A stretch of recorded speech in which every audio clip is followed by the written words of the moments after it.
Caro Don Marco, allora ci racconti un po' della programmazione di questa settimana?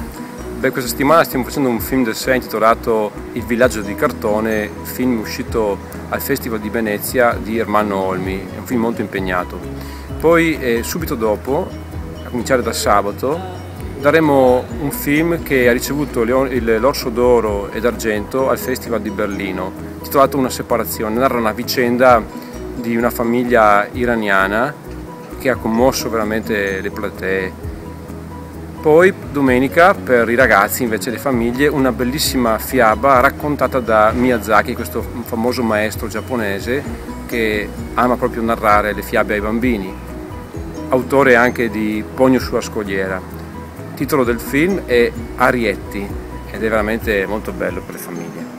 Senti, io ho letto una tua lettera sul settimanale diocesano La Nuova Scintilla. Sì? Non che era polemica, ma che insomma ha fatto alcune precisazioni, mi sembra anche giusto, diciamo... Sì, si riferiva al fatto che non è vero che c'è solamente un cinema a Chioggia, ce ne sono due, quello dei Padri Salesiani, anche se da sempre noi abbiamo una programmazione un po' particolare, più mirata ai nostri intenti, e quindi non ci permetteremo di fare certi film come altri cinema invece fanno. Mi rivolgo in particolare a quei film più volgari, più banali, insomma. Bene, grazie Don Marco.